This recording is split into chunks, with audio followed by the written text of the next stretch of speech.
అసలు గవర్నమెంట్ అంటే ఏంది? అసలు ప్రజలు క్రియేట్ చేసింది గవర్నమెంట్. అర్థమైందా? ప్రజల చేత నడుస్తుంది గవర్నమెంట్. ప్రజలు లేకపోతే గవర్నమెంట్ కూడా లేదు.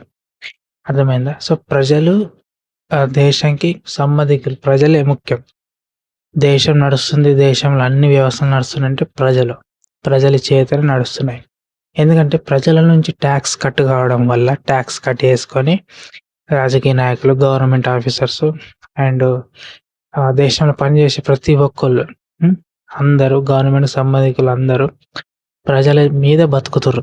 వాళ్ళ నుంచి ట్యాక్స్ కట్ కావడం వల్ల అందులో నుంచి వచ్చిన డబ్బునే జీతాలుగా ఇవ్వడం జరుగుతుంది. ఈవెన్ పొలిటీషియన్స్ కూడా. అర్థమైందా? సో, మన ఇండియాలో ప్రజలకి తెలివి లేదని పొలిటీషియన్స్‌కి తెలుసు కాబట్టి ప్రజలని మోసం చేస్తుర్రు. మోసపోతుర్రని తెలుసు ప్రజలకి. ప్రజలకు కూడా గుర్తే మేము మోసపోతున్నామని తెలిసి కూడా ఏం చేయలేరని కూడా గుర్తే. ఎందుకంటే పొలిటీషియన్స్ ఈజీగా ప్రజలను మోసం చేయొచ్చు. చేస్తుర్రు కూడా. చేస్తూనే ఉంటారు. ఎందుకంటే ప్రజలు అమ్ముడు పోతారు. ఎందుకంటే ఇప్పుడు నిజాయితీ గల వ్యక్తిని గెలిపించాలి అని ప్రజలు అనుకుంటే బిర్యానీ పొట్లాలు అవి ఇవికి ఆశపడి ఓటేయరు. మీరు బిర్యానీ తీసుకోర్రి, డబ్బులు తీసుకోర్రి, పంచద తీసుకోవద్దంటలే. తీసుకోవాలా, పంచుతురు కాబట్టి తీసుకోవాలా. ఎందుకు తీసుకోవద్దు? పంచుతురు కాబట్టి తీసుకోవాలా. కానీ ఓటోళ్ళకేయాలా? ఎవరైతే పని చేస్తారో, ఎవరైతే దేశాన్ని డెవలప్ చేస్తారో వాళ్ళకి ఓటేయాలి. కానీ లొల్లిలు పెట్టే వాళ్ళకి, మతాల గురించి లొల్లిలు పెట్టే వాళ్ళకి, వాళ్ళ లైఫ్ స్టైల్ లగ్జరీ లైఫ్ని హ్యాపీగా ఉంచుకోవడానికి, ప్రజల చేత వచ్చిన ట్యాక్స్ని దోసుకోవడానికి అండ్ అక్రమ రియల్ ఎస్టేట్ అండ్ కబ్జా ఇవన్నీ పాల్పడే నాయకులని గెలిపించుకున్నది భారతీయ ప్రజలు. సో, మళ్ళీ వాళ్ళకే సపోర్ట్గా ఉంటారు. ఛాన్స్ ఇస్తారు. ఛాన్స్ ఇచ్చి మళ్ళీ నిరసన చేస్తారు. ఇదేమైతే టైం వేస్ట్ అవుతుంది. సో, మీరు ఎన్నికలు ఓటేసేటప్పుడు ఆలోచించి ఓటేయరు. బిర్యానీ పొట్టలు తీసుకోరి, డబ్బులు తీసుకోరి, అన్నీ తీసుకోరు. కానీ ఎడిక్ట్ కాకూరి. తీసుకోరి కానీ ఎడిక్ట్ కాకూరి. ఎవరో వల్ల మన దేశం బాగుపడుతుంది, మన విలేజ్ బాగుపడుతుంది అని తెలుసుకొని ఓటేరు. కానీ అంత మించి లేదు. కానీ ఇంకొకటి ఏంటంటే ప్రజలు మూర్ఖులు. ఎందుకంటే నువ్వు ఒకటి చెప్పినాకో నీ సైడ్ రైట్ అంటారు. అండ్ అమాయకులు అనొచ్చు, మూర్ఖులు అనొచ్చు, ఏమన్నా అనొచ్చు. ఎందుకంటే ప్రజలు ఎక్కువ శాతం అమాయకులు. అంటే నాయకులు ప్రజలను గొర్రెలు లెక్క చూస్తారు. గొర్రెల లెక్క చూస్తారు కాబట్టి వాడుకుంటారు. అందరు అట్లా ఉండరు. అందరు నాయకులు అట్లా అంటలే. ఎందుకంటే అందరు అట్లుంటే దేశం బాగుపడదు. కొందరు ఉంటారు, మ్యాక్సిమం మంది మాత్రం దోసుకోవాలని చూస్తారు. కొందరు మాత్రం కొన్ని పార్టీస్ ఉంటాయి, వాళ్ళు ఏం చేస్తారంటే దేశం కోసం, ప్రజల కోసం చేస్తారు. అలా చేసే వాళ్ళని అడ్డుకునే వాళ్ళు కూడా మనిషే. ఒక మనిషి ఇప్పుడు మనుషుల జీవితాలను మారుస్తారు. మనిషి ఇంకో మనిషి జీవితాన్ని మార్చడానికి అవకాశం ఉన్నది కదా. సో, మనిషి ఇంకో మనిషిని చేంజ్ చేసే లేకుంటే డెవలప్ చేసే అవకాశం ఉన్నది. అండ్ అదే మనిషి ఇంకో మనిషిని నాశనం చేసే అవకాశం ఉన్నది. ఏదైనా చేసే అవకాశం ఉన్నది. సో, ఎప్పటికైనా తెలివిగా ఉండాలి. అందుకే ఎడ్యుకేషన్ ఇంపార్టెంట్. చదువుకోర్రి అంటే బట్టి పట్టకుర్రా భయ్. చదువుకోరంటే జనరల్ నాలెడ్జ్ గురించి తెలుసుకోరి. ఎందుకంటే గవర్నమెంట్ ఎవరి హ్యాండ్ ఓవర్లో ఉన్నదో వాళ్ళు చెప్పింది నడుస్తుంది. ఇప్పుడు ప్రజల చేత ఎన్నుకున్న నాయకులు కానీ సిస్టమ్ని ఎన్నుకొని ఇచ్చిర్రు కదా, పొజిషన్ ఇచ్చిర్రు. ఆ పొజిషన్ ఉన్న వ్యక్తుల కిందనే డిపార్ట్మెంట్ ఆఫీసర్స్ పనిచేస్తారు. సో, ఆ పొజిషన్ ఉన్న వ్యక్తులు చెప్పినట్టు డిపార్ట్మెంట్ ఆఫీసర్స్ చేయడం జరుగుతుంది. కానీ ప్రజల చేత గెలిచిందని కూడా తెలుసు వాళ్ళకి. కానీ ఏం చేయలేని పరిస్థితి. ఎందుకంటే వాళ్ళ డ్యూటీ పోతుంది. ఎందుకంటే వాళ్ళ జీవితాలు నాశనం అవుతాయి. ఎందుకంటే వాళ్ళు డ్యూటీ పోవడం జరుగుతుంది, లేకుంటే సస్పెండ్ కావడం జరుగుతుంది, లేకపోతే జాబ్ పోయే అవకాశం ఉన్నది. కాబట్టి ఆయన చెప్పినట్టు వీళ్ళు చేయడం జరుగుతుంది. దీంట్లో ప్రజలు ఎన్నుకోవడం వల్లనే ఆ వ్యక్తి గెలిచిండు. ఆ వ్యక్తి గెలవడం వల్లనే ప్రజలు ఇబ్బంది పడుతున్నారు. సో, ఇక్కడ ఏం జరుగుతుంది అంటే ప్రజలు వాళ్ళకు వాళ్ళు మోసం చేసుకున్నారు కాబట్టి అనుభవిస్తారు. సో, ఛాన్సెస్ వస్తాయి. సో, సరైన నిర్ణయం తీసుకోవాలి. యూనిటీ లేకపోతే విచ్ఛిన్నమైపోతుంది దేశం. యూనిటీ ఉండాలి. యూనిటీ లేకపోతే ఎవరేం చేయలేరు.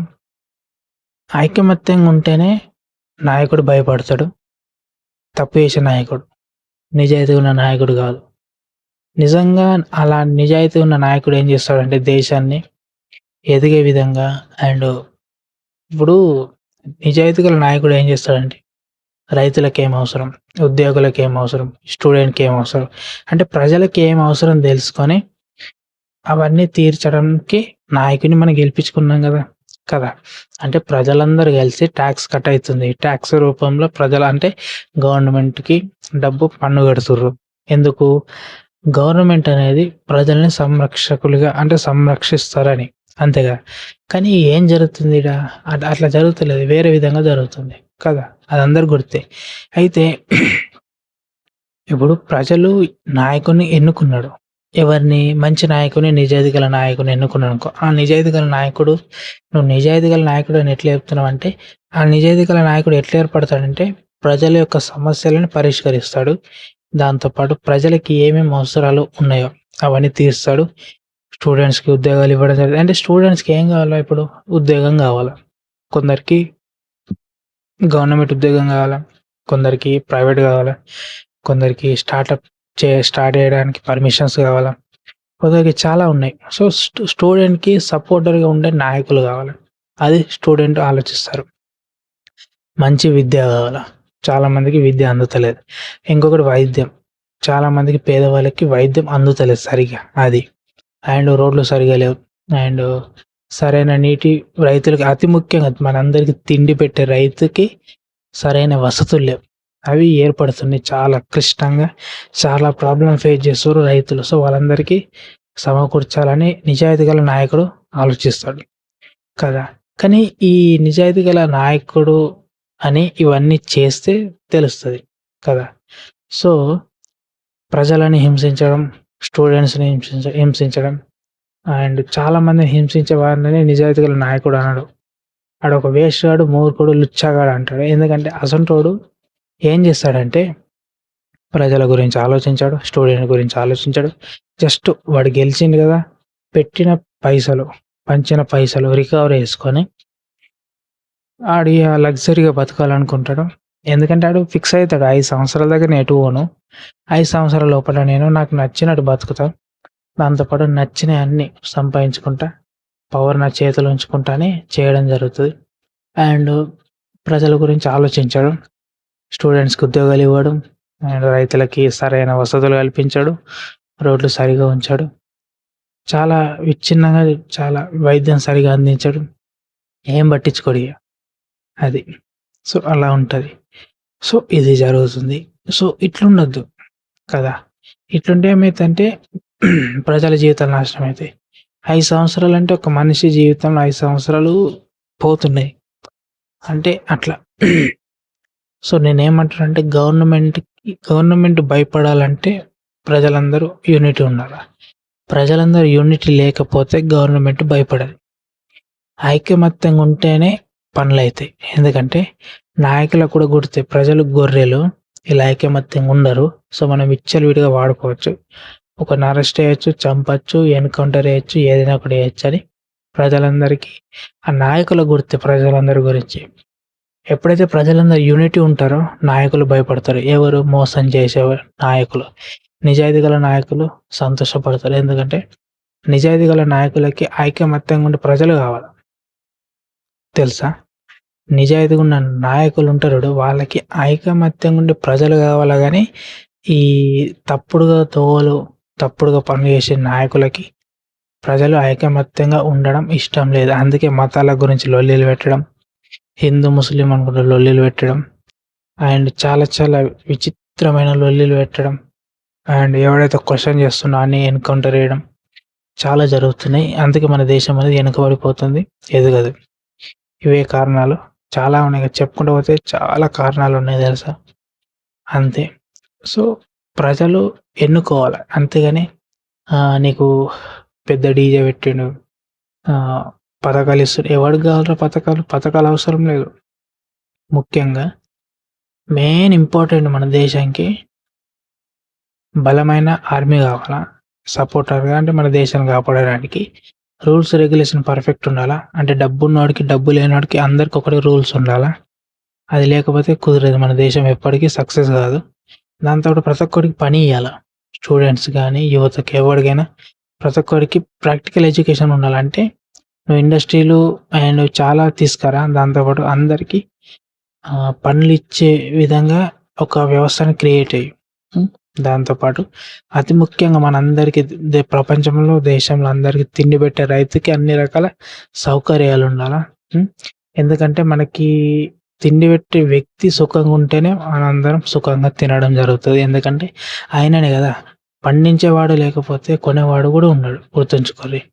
పండించేవాడిని కాపాడుకోవాల. సో, రైతే ముఖ్యం ఫస్టు. దాని తర్వాత సోల్జర్స్. ఎందుకంటే సోల్జర్స్ గూడా వాళ్ళకు గూడా శక్తి కావాలంటే ఫుడ్ కావాలా. అది ఎక్కడికేంచి వత్తది? ఎక్కడికేంచి వత్తది? రైతు. అర్థమైందా? రైతు ముఖ్యం రా. అన్నిటికంటే గౌరవంగా రెస్పెక్ట్ ఇచ్చేదే రైతుకియ్యాల రెస్పెక్ట్ తెలుసా? అది. అండ్ దాంతో పాటు చాలామంది మళ్ళా రోడ్స్ చాలా డెవలప్ కావాలి. చాలా జరిగేటి మస్తున్నాయి పనులు. మన దేశం యాడున్నది? యాడుండాల్సింది యాడున్నది. అది. సో, మన ఒకటి మెయిన్ మన ఈ దేశంలో యూనిటీగా ఉంటేనే పనులైతాయి. ప్రజలందరూ యూనిటీ ఉంటేనే పనులైతాయి. లేకుంటే కావు. ఎందుకంటే ఐకమత్యంగా ఉంటేనే గవర్నమెంట్ షేక్ అయితది. ఐకమత్యం కోల్పోయినామనుకో ప్రజలందరూ, గవర్నమెంట్ గూడా ఈళ్ళింతరా ప్రజలు అనుకుంటా టేక్ ఇట్ ఈజీ తీసుకుంటది. సరేనా? మనందరి మీద ఆధారపడి ఉన్నది గవర్నమెంట్. ఓకే.